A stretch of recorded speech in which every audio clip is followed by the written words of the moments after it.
other shows we have for you to enjoy at myclassicradio.net. The Avengers was most certainly not a household name in South Africa prior to the radio series. With no national television service until 1976, the mechanism simply was not present in the country to show television programs to mass audiences. While many other countries reveled in the filmed adventures of John Steed and company, South Africa was not equipped to join in the fun. The series took Britain by storm and made a major impression in the American markets, being that greatest of rarities, a British series given a network transmission slot. However, as a filmed series, rather than a videotaped one, The Avengers was able to gain a modicum of exposure in South Africa through film rentals. Come and listen at myclassicradio.net.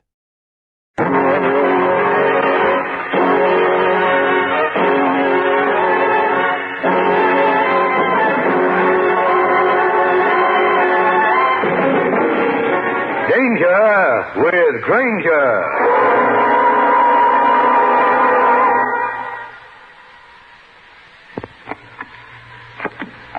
So, you're getting out today, huh, Skip? Yeah. I wonder what it'd be like if I got out. Maybe I could go fishing. I could even find myself a girl.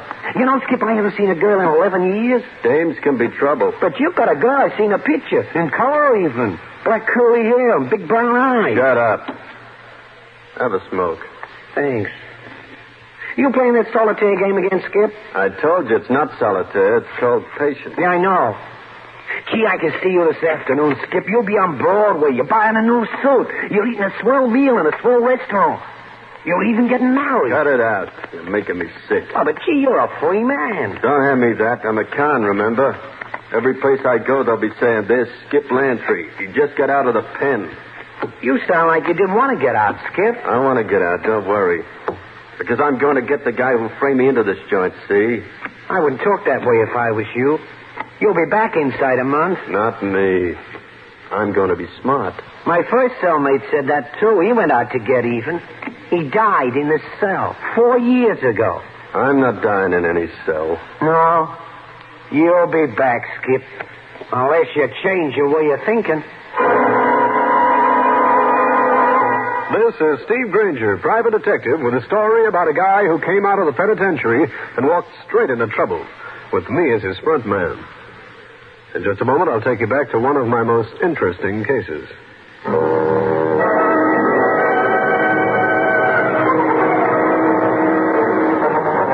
This is Grainger. It had been a pretty dull morning where clients were concerned. I was getting tired of the view from my office window when my phone sang a very cute melody. It was Skip Lantry, who wanted to see me at his midtown apartment as soon as it was convenient. The price he mentioned for my services made it convenient immediately. Come in. Hiya, Grainger. Hello, Skip. Come over and sit down. What'd you want to see me about, Skip? I just got out of the pen. 3 years on a phony rap. Go on. I want you to get the people who framed me. Details, Skip. A lot of them. Yeah. Wait till I finish this. What are you doing? Playing a solitaire game called Patience. You got me up here just to watch you play card games out Scram, Skip. You know why I got you up here? I want to be cleared. If I remember, you were convicted of robbery. Open and shut case. Yeah. They opened the cell door and shut me in for 3 years. You understand, Grainger, I'm not quarreling with the court. The evidence was presented. The court had no other choice. That was 3 years ago. Won't be easy. How can you give me along the way of a lead? Nothing. I had no alibi. What'll you do now that you're out? Lay low until you find out things. I've got money in the bank. Now, how about it? I'll drop down to Center Street. Maybe I can get a look at the transcript of your trial. If I feel you're on the level, I'll go along with you. Okay by me. That's probably my lawyer. Come in. Well, Skip.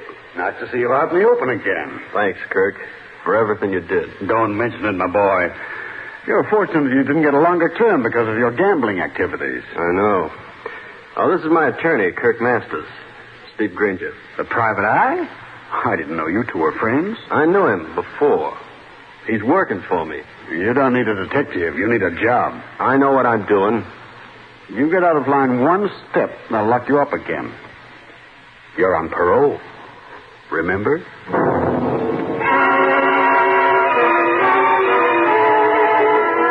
Skip Lantry nodded me on my way with a tight look around his eyes and mouth.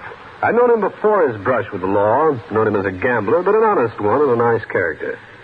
When I got to police headquarters, Lieutenant Hal Kramer looked at me in disgust. Granger, sometimes I think you're plain nuts. I'm trying hard to keep our personal feelings out of this, Hal. I'm working to Skip Lantry. But I told you I know all about his trial. The department had him dead to rights. They found part of the loot in his apartment. I know that. But how did the boys find out? A phone tip. Anonymous, of course. Naturally. Now, Lieutenant, wouldn't that make it look like a frame? Well, we get lots of anonymous tips from people who want to... Stay anonymous, I know. Look, Lieutenant, how about helping me get a transcript of the trial? Well, it'll take you 2 hours to read it, for which I'm grateful. Because it'll be interesting? Because it'll keep you out of my hair that long. Kramer got me a transcript of Skip Lantry's trial, and this time I felt like a man at a very dead end. The testimony was all there, as ironclad as a matron's girdle. Lantry had even been tentatively identified by the janitor of the apartment building where the robbery had occurred. I jotted down his name and went out there.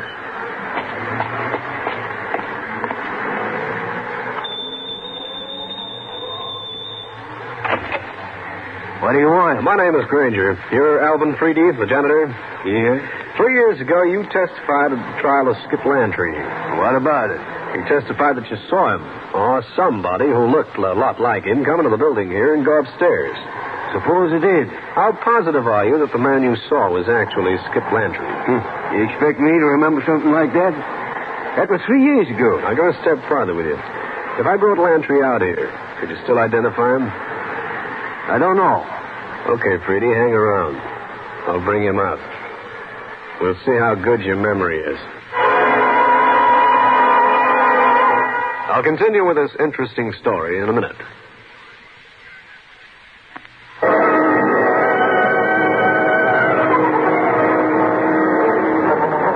There was something about the face of that janitor, Alvin Freedy, that I didn't like much, but that didn't actually prove he was lying. I made for a drugstore and called Lieutenant Kramer. I asked him to check on the janitor for me, and then I grabbed some transportation and went back to Skip Lantry's apartment. What did you find out, Grainger? I checked the testimony of your trial. Boy, they had you dead to rights. I know. Say, but that janitor at the building, he looked a little suspicious to me. Meaning what? Oh, if somebody really tried to frame you, they could have pulled the robbery, then fed the janitor a few bucks to say he sort of recognized you. It could be. Think I'll get an investigator friend of mine to tail him. Hey, I've got somebody who'll help you. A little dame named Phyllis Preston. Oh, no. Not a lady detective. Yeah. We used to live in the same block when we were kids. Look her up. She's in the book. I better get out of here. Hang around a second. I know who it is. Darling, I'm so happy to see you again. Okay, baby. Don't take it so bad.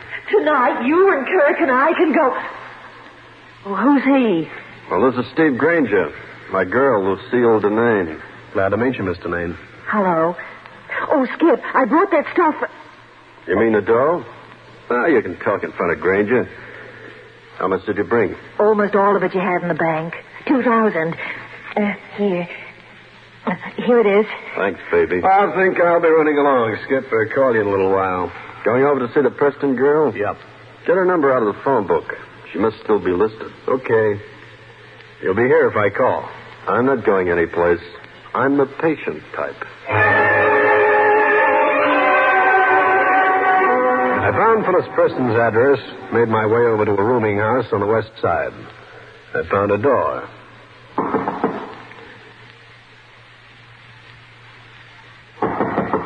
And a door along the passage opened. She ain't in, mister. You see her go out? Sure, I seen her. Left about half hour ago. Guess she couldn't wait for you. She was with another guy. Got that cackling. Yeah, sure, mister. Didn't mean no harm. Know where she went? Well, I happened to hear the guy mention the Green Lantern. Thanks, chum. Think I'll drop down there. I wouldn't go there if I was you, mister. Not in that nice new suit. Never mind the nice new suit. Get back in your room. Take a look at yourself in the mirror. What for? See how much nicer you look with that mouth shut. The Green Lantern down the street 10 blocks was everything the name implied. A typical honky-tonk with the usual number of offbeat characters waiting for a chance to make a dishonest dollar. The owner was another socially minded gorilla I knew named George Slater. When I got inside, I looked around. There wasn't a girl in sight. The bartender remembered one going into George's office. Mind if I come in? I do. In that case, pardon me. Who do you think you are? Where is Phyllis Preston, Slater? I don't know, Grainger. Honest, I don't. You act like you're lying, mister. Let go. Where? In there. That room. Thanks. You can come out now, Miss Preston. Oh, thanks. This jerk lock you in? You don't think I was playing post office in there, do you? What's all this, Slater? You got the time, so blow. I don't have to talk. Let her alone, you hear? And I mean permanently. Shut up. Here, pal. That's for nothing. Try something and see what really happens.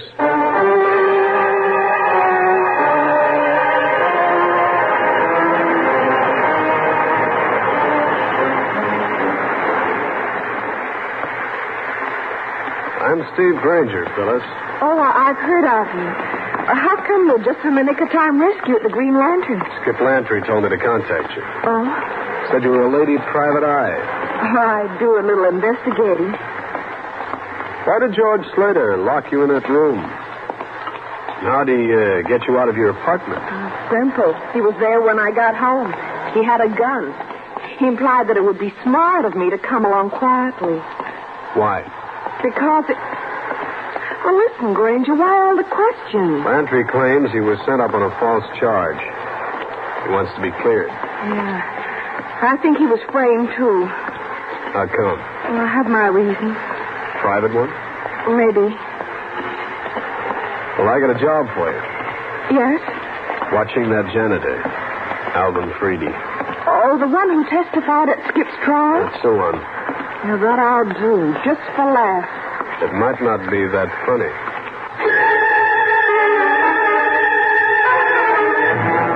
I told Phyllis Preston to be careful when she was checking the janitor for me. I dropped her off at her place. Wondered if I should have George Slater booked on attempted kidnapping, but decided to let him alone for the time being. I stopped off a few minutes later at Cal Hendrick's place. The newspaper man seemed pleased to see me. Steve, my boy, you're very popular around these parts. Well, am I? You've had more telephone calls than a chorus girl turned practical nurse. Skip Lantry, for one. Who else? Lieutenant Kramer of Homicide. He's at Plaza 89449. Well, that's no precinct station. The good lieutenant sounded like someone had ruffled his feathers. It's only his art form. I think his ancestors were all ostriches.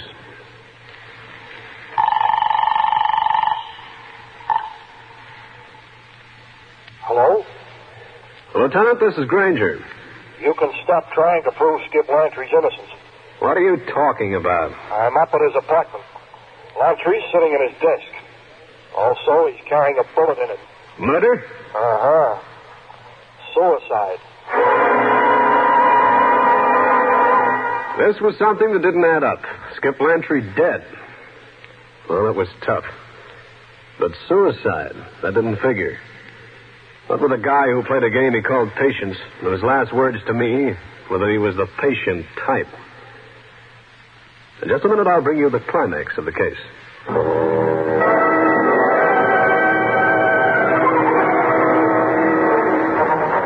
Lieutenant Kramer's voice announcing the death of Skip Lantry was cut off sharp as I slammed down the phone, tossed a goodbye over my shoulder to Cal Hendricks, and made for my client's apartment. My dead client. There you are, Grainger. The whole layout, just as we found it. Doesn't make sense, Kramer. I don't care what you say. He must have thought you could never prove anything, so he shot himself. Where was the gun? On the floor next to his body. Did you go through him? Naturally.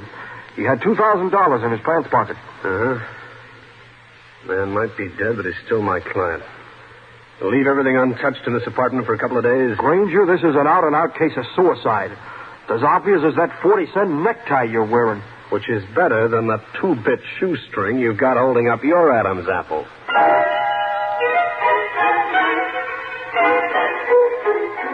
When the police photographer and the print men had finished their respective chores, I was left alone in Skip Lantry's apartment. I moved around, examined the dresser, the closet, etc. He was as neat as a pin. 1 second. Well, Mr. Masters. I was on my way back here. I met that police lieutenant. Is it true, Grainger? I'm afraid so. That's terrible. Yep. Did you discover anything that might have helped Skip prove his innocence? No, not exactly. I didn't think you would. I tried my best at the trial, and I couldn't get him off. You know his girlfriend? Lucille Denane? Of course. Know where she lives? Yes, at the towers on the east side. I've seen her today. I chatted with Lucille on the phone. She said she was coming over to see Skip. She did. By the way, did you handle all of Skip's legal transactions? For 5 years, yes. How much money did he have? A couple of $1,000. He spent nothing during his stay upstate. Okay, Mr. Masters. I think I'll lock up this place. Could I see you to the door? Just why did you remain after the police left, Mr. Grainger? Well, I have a theory. You, don't think Skip was murdered? It's entirely possible.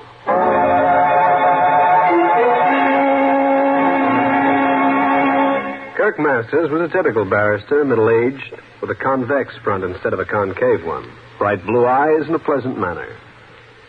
I said good evening to him, hung around 5 minutes, and beat it over to see Lucille Denane. Oh, Mr. Grainger, come in. You've heard about Skip, huh? Isn't it terrible? He must have done it just after I left. How long did you stay at his place? Just a few minutes. I came home to get changed for tonight. Kurt Masters and I were giving Skip a big dinner party. Too bad. Poor Skip. The time he spent in prison must have unbalanced his mind. What makes you say that? I watched him this afternoon in his apartment, still playing that solitaire game, over and over. And all the time he had that cold look in his eyes. That money you brought him, was that from his own account? Oh, yes. You see, Skip gave me a power of attorney while he was away. I see. But why are you asking all these questions? Well, I'm a funny person, Miss Denane. I don't like to take on clients and then have them commit suicide on me. But, Mr. Grainger... It hurts my reputation. I apologized for intruding and left Lucille Denane's apartment. There was a pay phone in the lobby of her place. I slipped a nickel down its throat and dialed Phyllis Preston. Hello? This is Grainger. Oh, you caught me just in time. I was leaving to keep an eye on the janitor. We're in trouble, Phyllis. Lantry was found dead in his apartment a little while ago. The police say it's suicide. Skip?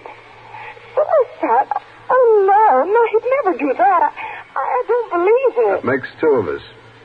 Now, listen. I'm going to give you a little help watching that janitor. There's going to be trouble? I don't know. Meet me at Cal Hendrick's place. He's a newsman. I want him with you.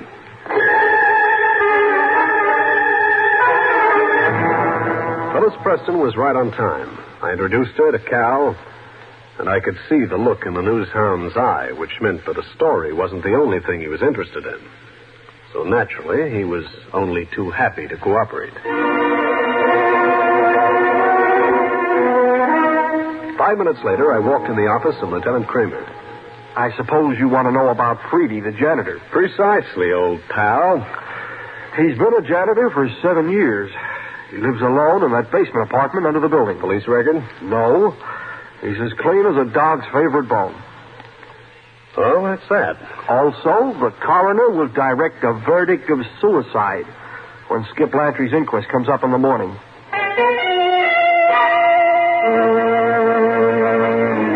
I thanked the lieutenant and went back to my office. I sat there trying to dream up a new lead, but my brain cells just laid there.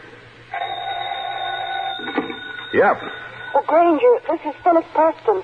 I'm calling from a store across the street from George Slater's Green Lantern. What are you doing down there? I told you and Cal to keep an eye on that janitor. Oh, that's just it. He came down here. Did he? He came out again a bit later. Not long after that, Lucille Deneen went in with Kurt Masters, that lawyer. Regular gathering of the clans, huh? Well, what do we do? Stay there. I should be down inside a half hour. I slipped on my coat and hat, got a cab, and pulled up in front of the apartment house where the janitor held sway.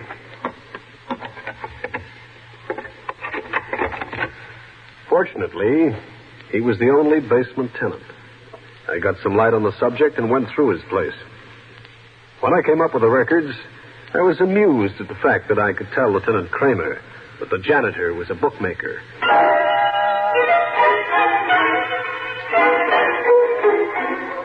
I left and went over to another apartment. This one on the third floor. The door was locked, but a thin sheet of plastic, handled the right way, let me in. I flicked on the lights and went on the prowl. I knew that Lucille Deneen must have Skip Lantry's bank books around someplace. In a center drawer of Lucille Deneen's desk, I found Skip Lantry's deposit book, which handed me a surprise. Then I found another record, big as life and twice as potent as an H-bomb. And what I saw sent me to the phone, stabbing the private number of Lieutenant Kramer.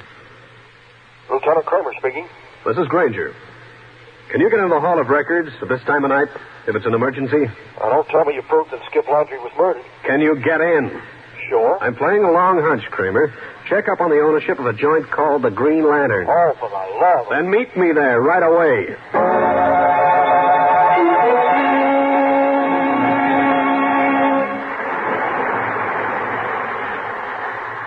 Over here, Kramer. Well, what kind of fairy tale is this, Grainger? I checked up for you. Kirk Masters owns a piece of the Green Lantern with George Slater. That's what I thought. Now listen, the Green Lantern must be a bookmaking headquarters. Slater's got a record, you know. He was a fence at one time. That's all we need. Let's go inside.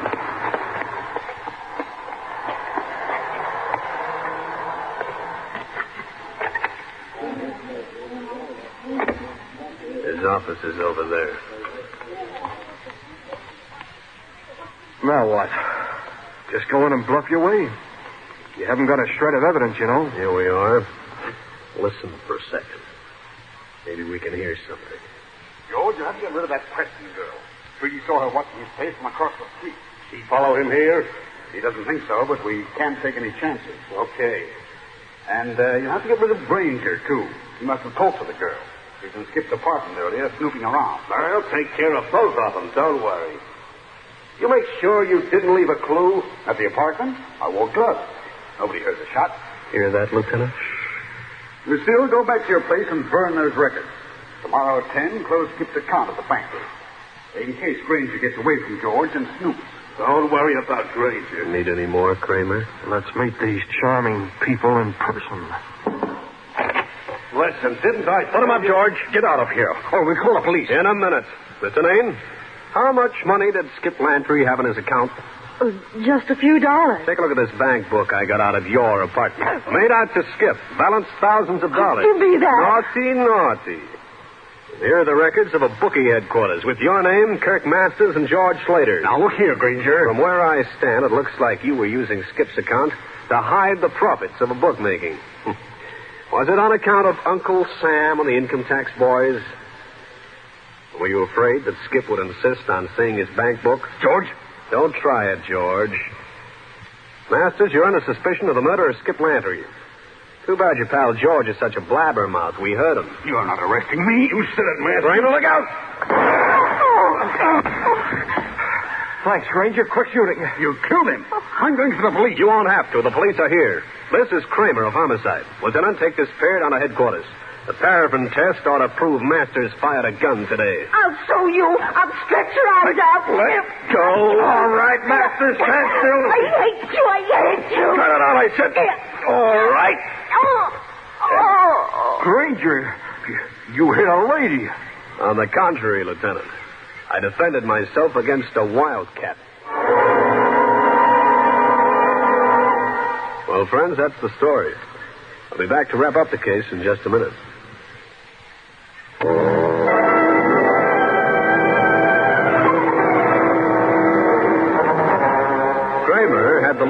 precinct men come to the Green Lantern and take the trio to jail. They also rounded up the janitor, who was more than willing to tell his part in the bookie racket. Kramer was elated, but I was still puzzled about Skip Lantry. Why had he been framed in the first place? Very simple, Grainger. Skip Lantry was in love with Lucille Denane. She was in love with Kirk Masters. Uh-oh. A faint glimmer of light is coming through the fog.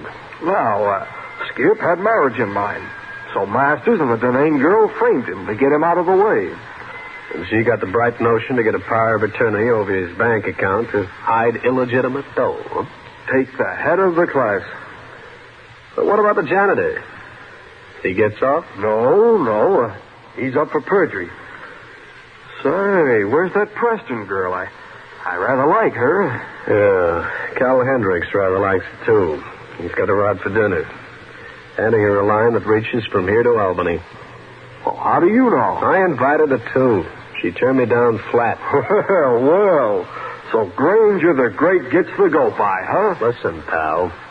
One more crack out of you, and they'll be locking me up for assaulting a police officer. Steve Grainger again. You've just heard one of the most interesting cases in my files. I'll have another one for you. So be around next time.